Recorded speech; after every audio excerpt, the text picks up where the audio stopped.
pemahaman dasarnya bahwa kekristenan adalah semuanya sudah milik Tuhan.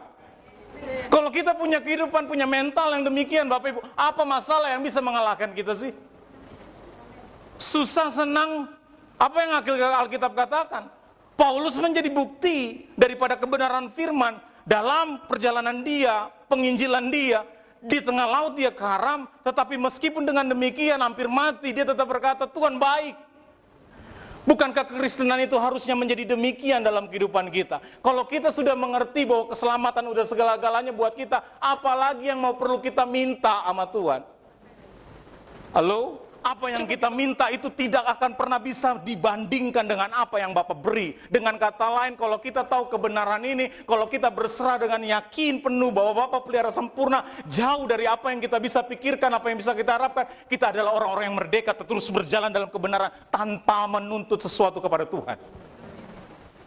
Makanya ayat Alkitab berkata, mintalah segala sesuatu apa yang kamu inginkan dalam doa dan pengharapan, dan doa berbicara tentang bukan kehendakku yang jadi, melainkan kehendakmu.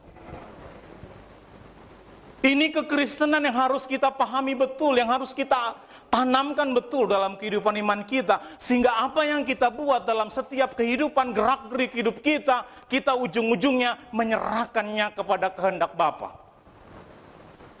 Amin. Meskipun saya susah. Ini bukan teologi penderitaan loh Bapak Ibu. Ini teologi yang harus kita pahami bahwa ini basic pemahaman. Kalau memang kita sudah ditebus Tuhan, kalau kita sudah disempurnakan Tuhan, kalau kita sudah ditentukan Tuhan, kita diberkati Tuhan, apalagi yang perlu kita minta kurang dari Tuhan. Karena kalau kita tahu Bapak kita memelihara kita sempurna, apa yang harus kita komplain sama Tuhan? Kekurangan kita kah? Kesusahan kita kah? Permasalahan kita kah? Dan percayalah Bapak Ibu, kesusahan, kesalahan kita, permasalahan kita, semua bermuara kalau ujung-ujungnya ditarik itu, semua kesalahan kita kok. Dengan kata lain, kalau kita sadar betul semua kekurangan yang terjadi dalam hidup kita, semua kegagalan yang terjadi dalam hidup kita, semua itu kesalahan kita. Dengan kata lain apa? Bahwa semuanya nggak perlu kita komplain sama Tuhan. Seharusnya kita minta Tuhan, sorry Lord, saya akan ulangi kesempatan ini dengan lebih baik lagi. Itu yang seharusnya. Nah, berbicara tentang roh penghibur kembali lagi Bapak Ibu, bahwa ini yang Tuhan janjikan dan ini yang sudah kita mengerti. Kebenaran ini sudah kita mengerti, bahkan kita diingatkan terus. Tetapi kadang-kadang kita yang diingatkan terus, kita gagal untuk kuat mengingat, untuk kita mengingatnya dan mengeluarkannya dalam gerak hidup kita. Ketika kita ada dalam masalah, kita larut dalam kesedihan, apakah itu roh penghibur yang mengerjakan kepada kita? No. Kita yang miss pemahaman kita, iman kita bahwa ada roh penghibur dalam hidup kita.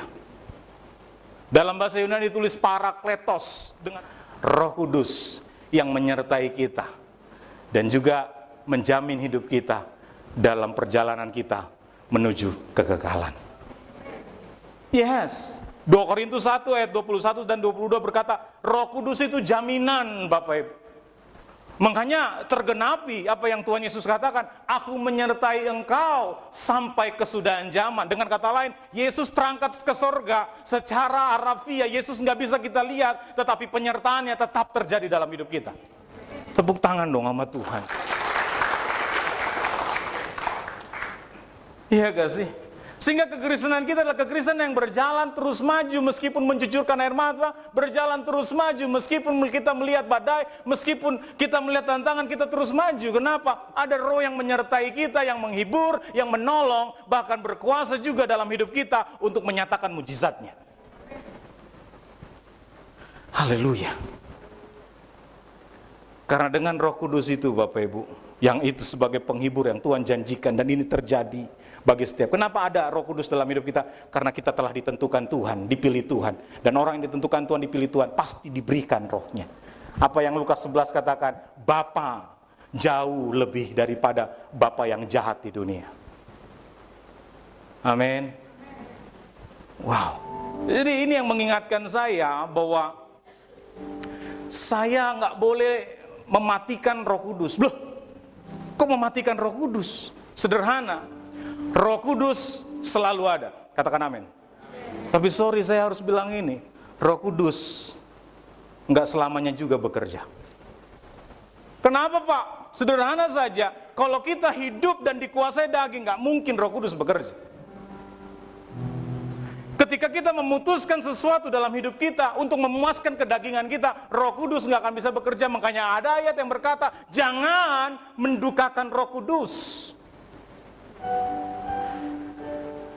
Kenapa kadang-kadang dalam kehidupan kita, dalam sebuah momen, ketika kita merindukan pertolongan Tuhan tidak terjadi? Mungkin diizinkan Tuhan untuk kebaikan, tetapi juga mungkin karena kita mematikan dan mendukakan Roh Kudus.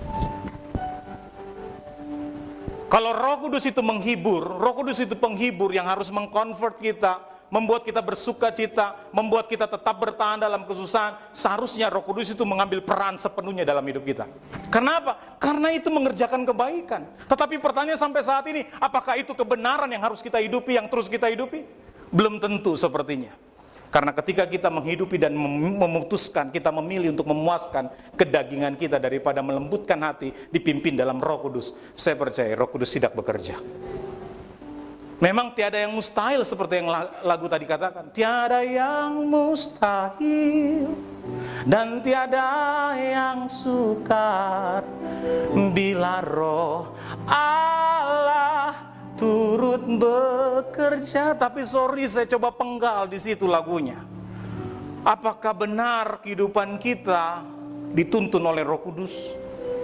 Kalau kehidupan kita benar dituntun Roh Kudus, saya percaya Roh Kudus akan memimpin kita bukan hanya kepada kebenaran, tetapi kepada kuasa Tuhan yang dahsyat, yang ajaib, luar biasa. Setiap kita butuh Roh Kudus. Tapi kalau perkataan kita, ikrar kita malam ini yang kita katakan dengan iman bahwa Tuhan, saya butuh Tuhan, saya butuh Roh Kudus. Tapi dalam kehidupan kita, dalam fakta hidup kita, kita mendukakan Roh Kudus. Apa yang perlu kita komplain sama Tuhan ketika kita lihat ketidakbaikan bekerja dalam hidup kita? Apa yang harus kita komplain? Semoga ini sebuah teguran dan peringatan buat kita Bapak Ibu, bahwa malam ini Tuhan menyatakan kasih-Nya untuk menegur setiap kita. Tanpa Tuhan ku takkan bertahan, tangannya kuat menopang. Dalam gelap ku tetap berjalan, terang firman-Nya yang buatku melihat. Dengan Tuhan ku punya harapan, ku melihat kemuliaan. Oh, janji-Nya yang kan selalu ku pegang. Tuhan beri kepastian. Sebuah pemahaman yang saya imani bahwa sampai hari ini Tuhan panggil saya sebagai hamba Tuhan dengan kuasa, dengan tanda-tanda, tetapi juga dengan proses yang tetap harus saya ikuti di dalam Tuhan.